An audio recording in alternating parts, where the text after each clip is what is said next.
K-E.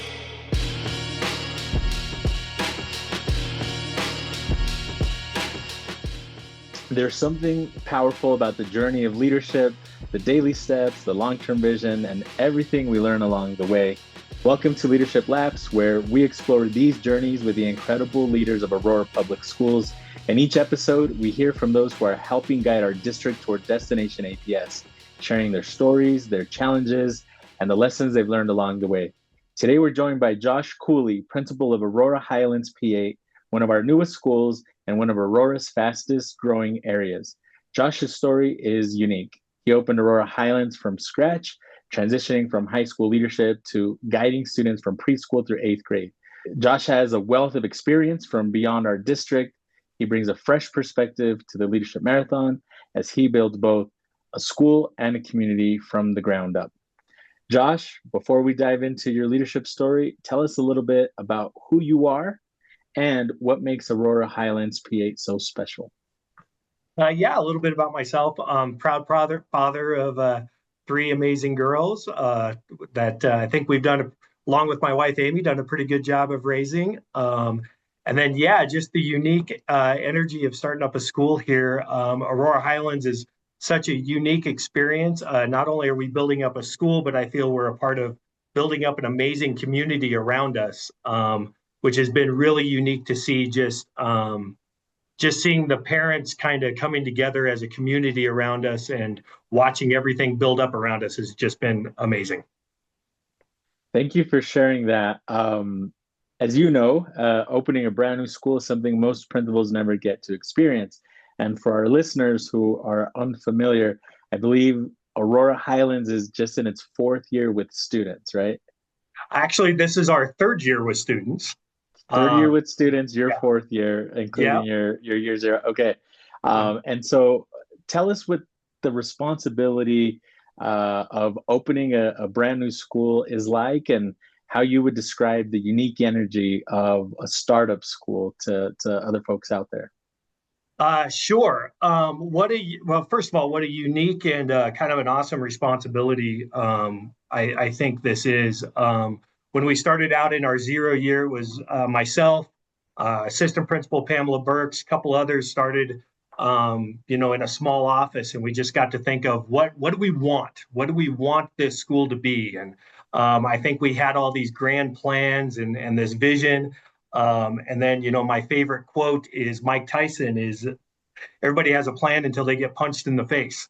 And so, that first year hit, and wow, we have students, we have teachers, we have a community, and okay, these things that we thought we had in place, those aren't quite working. How do we shift? And I think we have a responsibility to our community to, okay, if this was our vision, how do we shape it to make sure that it's everybody's vision and we're coming together and including everybody? And we need to make sure that we're adjusting as our community grows. And I think that's been the responsibility that we take very seriously. And just as we're growing at just a phenomenal rate, we started our first year at 240 students at the beginning of the year. Currently, we're at 654. Wow. As of today, but I know we had 3 new students start today. So, I mean, we're just probably 3 or 4 students a week. So we're growing like crazy. And are you all fully built out with your grade levels? Yeah, we very unique. We started P through 8 our very first year, just because the area is growing so fast. There was a need in this area. So we started P through 8 and, started at about 2 teachers per grade level. And now some grade levels we're up to 4 teachers per grade level. So we're churning and burning out here. Yeah. And, we are set to, I think, open another 2 P-8s out there. And then obviously a new high school for all of those students to matriculate into, give a little bit of relief and enrollment to VPP, who's out there with you guys. Right. Yeah. Well, Josh, you've been with APS for 4 years, which means that your educational leadership training ground happened elsewhere. Can you share a little bit about your path to education and any of your early leadership experiences? Sure. Actually, before that, I would like to say I'm an Aurora kid. I went good. to I went to Laredo Elementary School as a kindergartner, then went to Arkansas Elementary, Racek Middle School, Rangeview High School, then ended up moving out to Elizabeth High School as a student. My first year's teaching, I taught at Aurora Hills for 7 or 8 years, then went to Gateway, and then had the privilege as a teacher to open up Vista Peak Exploratory as an 8th and 9th grade teacher, and then Vista Peak Prep. Moved over there, opened that as a teacher, which probably planted the seed for maybe one day opening up a school as a principal. From there, I was an assistant principal at Rangeview High School for 4 years. And that's actually when I switched and became the principal of Wheat Ridge High School in Jeffco for 5 years.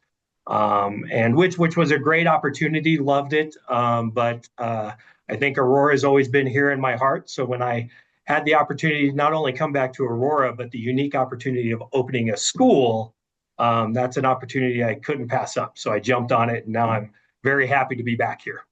Wow, well, that's incredible. And all of the principals who you just name dropped their schools need to reach out to you to join their booster clubs. That's And right. we have an alum on our hands here. I Yeah. didn't realize that. That's great. I love Yeah. it. Um, can you share any of your key mentors who helped to shape your leadership approach? Yeah, and I think there's been so many over the years. First of all, my very first principal when I first started teaching, Don Marsh, um, at Aurora Hills. I think he was instrumental. I didn't have a teaching license when I first got hired there. So I was part of the teacher in residence program. And for him to just take a chance on me, and he was so good at, I know I was doing ridiculous things in the classroom that made some really bonehead mistakes. And the way he just was so kind to me and walked me through things. And, I just always took away how kind he was and Mm, um, how he let me make those mistakes and just kind of talk me through them. It just really stuck with me. And then um, just I've worked with so many great people over the years, but I think especially opening a new building, probably the two people I think about the most are Craig Lyle and Garrett Rosa, who luckily I get to work with regularly now. But they were the leaders of Vista Peak when we opened those schools. And what I think the big takeaway from them is I know they also, kind of got that 0 year, and I know they also had a plan, um, probably and a also got plan that punched did, in the face. yeah. Then they got punched in the face, right? And just their grace in listening to their staff and their community and adjusting with whatever was thrown at them. I think that's really stuck with me. So I think, um, yeah, and then just so many good people. I think over the years, as different scenarios come across your desk, you're like, how would this person handle that? How would that person handle that? And how does Josh Cooley take both those things and kind of make him his own and go into it? So That's great. Thank yeah, you. yeah. Was there a defining moment for you when you realized that school leadership was your calling or the path you wanted to take from, going from a teacher to that first assistant principal role? Yeah, I think I've always actually again, I think it was at when I was teaching at Gateway is when I kind of went through those courses and got my admin license, but my plan was just kind of sit on that, and I didn't really have um any desire to jump into administration right away. And then I really think it was um once I got to Vista Peak and I think Garrett in particular, asked me to be a part of the instructional leadership team and, just being a part of those conversations and um, seeing how those conversations really affect a larger group than you can affect just in your classroom. That really stuck with me. And I think again, Craig and Garrett just saying, "Hey, Josh, I think you have something to give here, and we really appreciate your input," and that kind of got the wheels turning. And so that's why I was lucky. I was lucky enough to apply at Rangeview High School and get hired there, and then going to Rangeview and just kind of seeing Rangeview is one of those schools that's been really successful for a really long time. And when you think about, and I think it's because of the systems that Rangeview has always had in place. And no matter who the leader has been at Rangeview, there's been a core group of staff members that has kept those systems in place. So even when it's a novice principal or a novice admin group, there's a core group of teachers that say, oh no, Right. we do it this way. Yeah. So just really taught me the importance of systems and sticking with the way things are done, and but also being flexible, right? There's one thing, there's a point where you can where saying this is the way we do things isn't really serving kids. Right. And so you need to be flexible and say, okay, this is the way we've done things, but then now this is a different type of kid that's in front of us. How do we take what we've done that's been successful and then adjust it to the kids that are sitting in front of us? And again, I think Rangeview did a really good job of that, and really instilled that in me. Oh, that's fantastic. I'm not sure if you got a chance to hear Lisa on the Leadership Labs, but she talked about that quite a bit. I don't recall off top now if she's the fifth principal or the Mm-hmm. seventh principal, but Rangeview is, I think, known at least here in Aurora to, for their stability and yeah, I hear that. Yeah. I was an assistant principal over there with Brian Gazer, who's also doing a great job over at Aurora Right. Frontier. So yeah. Yeah. Yep. Uh, so you recently, you came to Aurora Highlands from being in the high school, but you taught middle school, you taught high school, and now you're working with preschoolers, kindergartners, first graders. What Mhm. drew you to make that transition? I think again, I go back to COVID. COVID COVID did a lot of weird things to a lot of people, and I think for me is it kind of left me soul searching for my why a little bit. That was really tough. That was a really tough time for a lot of people. So you know, I was kind of looking for, I still love being in education, but I was kind of just looking for something different. Some looking for a different spark, and not only opening a school, but then being able to learn something new with younger kids. And I got to tell you, working with not only elementary students who don't scare me as much as they used to, as much as they did a couple of years ago, but working with elementary teachers has just been amazing to me. As much as I enjoy working with secondary teachers, I got to tell you, elementary teachers just have a way about them, and the way they approach teaching and the way they approach planning. And it's just been great for me. I kind of feel like I've turned into a little bit more of a sponge about the actual teaching process, in a way that I wasn't before. So the switch has been really good for me, and I hope I've given them as much as they've given me, and I know that's probably not true. I love that. Um, okay, let's talk a little bit about that year zero. As you know, we currently have two principals in a year zero, and we also have Megan, who is in a transition year. And then we've got probably we'll be adding a new year zero every year for the next, I don't know, 5 or so years as Aurora continues to grow and we continue to build schools out east. You had that rare experience of a year zero, a full planning year before the school opened with students. How did you use that time, Josh? And what was that process like? Yeah, I think for starters, for me, is because I hadn't been in the elementary world. I used that time really to immerse myself into kind of the elementary curriculum. Go out and I observed. Probably I know principals got tired of seeing me in their buildings because I observed. I went with our teaching partner who was also in year zero with me. We went and observed tons of classes, and I asked just a ton of questions. So that was a Oh, that's big great. part of my year zero experience.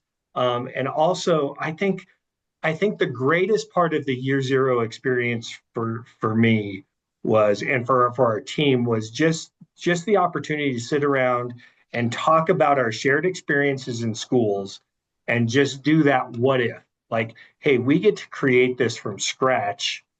What do we want to see? And then how do we get there? And then just that backwards planning of how do we get there.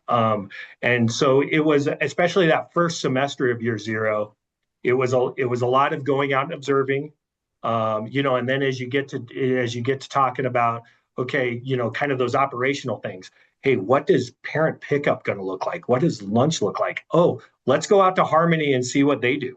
Let's talk to the Harmony principal. What works? What doesn't work? So it was a lot of observing, a lot of what if we tried this? Hey, where's another school that does do that? Let's go out and take a look. So it was a great experience, but it was a lot of what do we want to see? Where are they already doing this? Let's research, and then before you know it, you got to start hiring teachers, Right. which was amazing.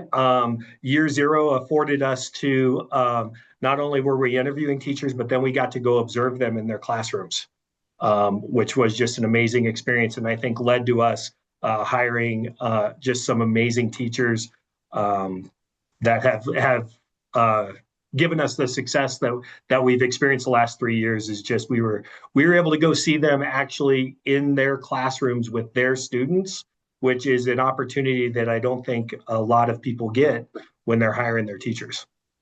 That's amazing. Yeah. Um, well, as we mentioned a few moments ago, you opened a school in a rapidly developing part of Aurora, which means that you're not just building a school culture, right? You're helping to establish a community. I think there's a lot more houses there today than there was when you started it 3 years ago. And heck, even when I came and visited you in the spring, like I think I heard like 100 new homes are being closed on every month out there. Yeah. How do you approach that dual responsibility of not just opening a school, but y'all are really establishing a community out there that just wasn't there before? Yeah, that's exactly right. Well, and I think another piece that people aren't necessarily familiar with out here is we are Aurora Highlands P-8. We are in the Aurora Highlands community, but we also pull from way over on the other side of E470. We pull from all the way over by the Gaylord Hotel, the Painted Prairie neighborhood, the a few other neighborhoods over there. Like we're pulling from all over. So not Yeah. only and from a bunch of neighborhoods that parents and kids they've probably moved schools 2 or 3 times Hmm. as this area is developed.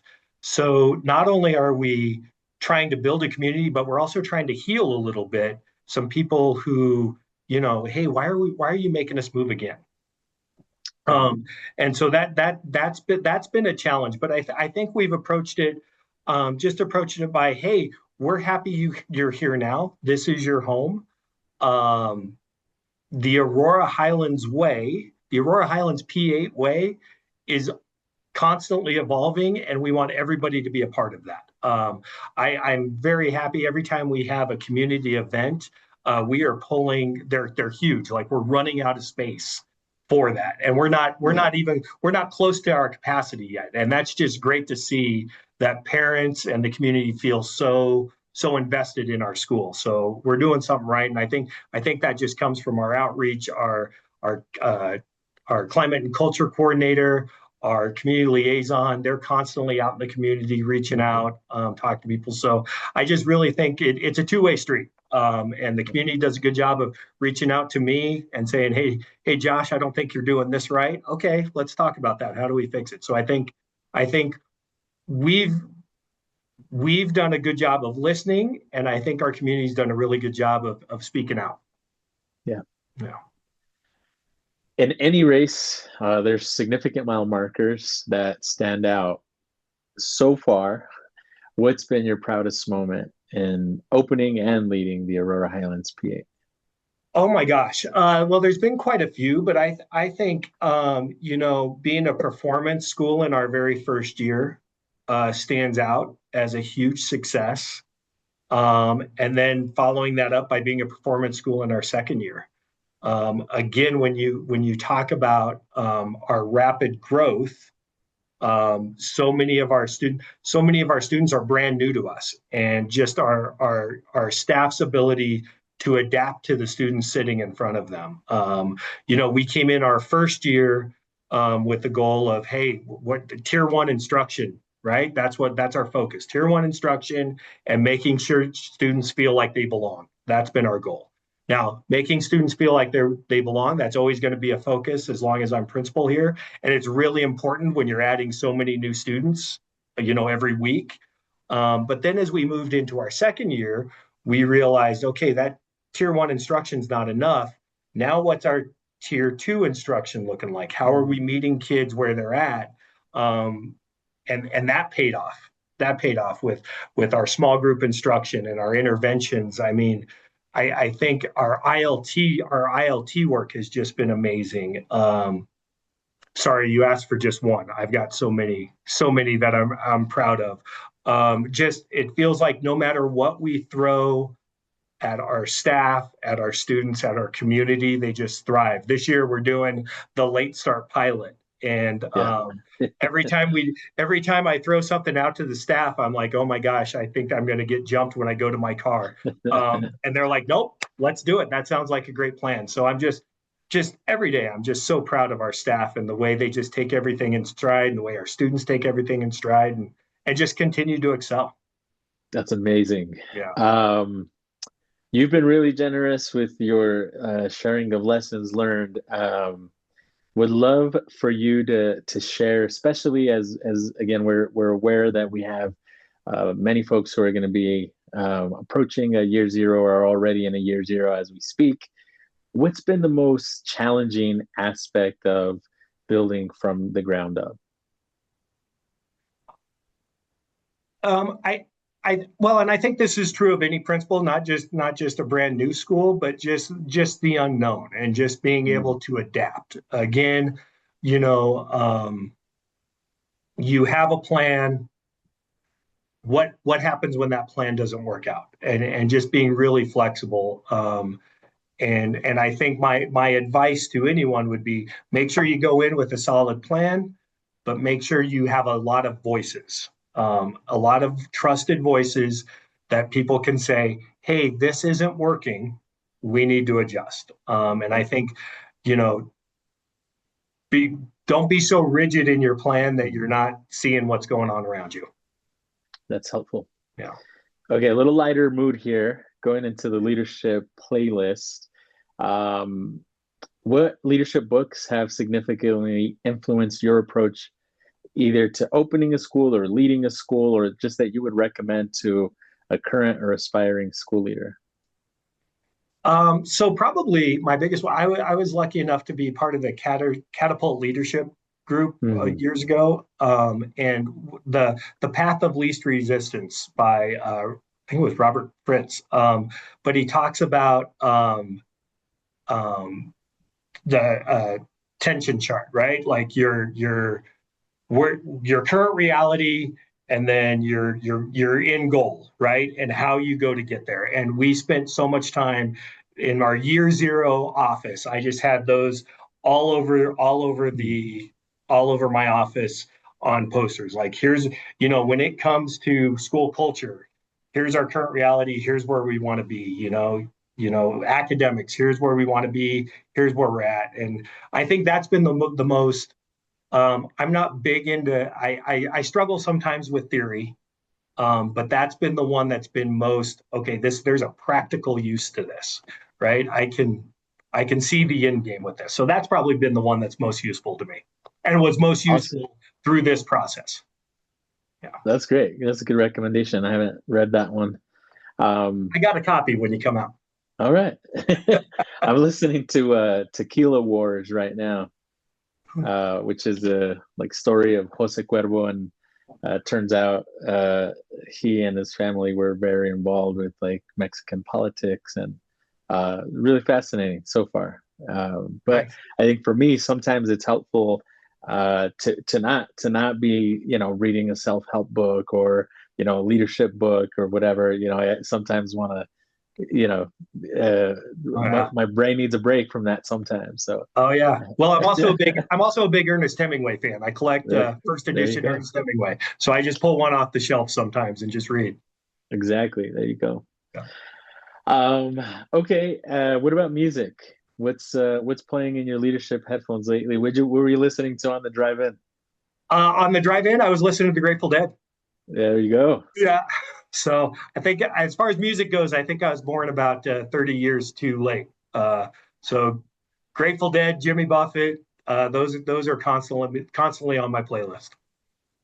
Um, my mother-in-law was a huge Grateful Dead fan, so I would be remiss if I didn't just say this, but my oldest son's middle name is Jeremiah, and the Jer is just a nod to Jerry Garcia, and Very then nice. the little one's middle name is Jericho for the same, Jer, just that nod to Jerry. Oh, that's amazing. Unfortunately, my wife is not a Deadhead, so I'm not allowed to do anything like that. I have to listen to them in my car. Yeah, nice. All right, lightning round. As we approach our final lap together, what does Destination APS mean to you and the Aurora Highlands community?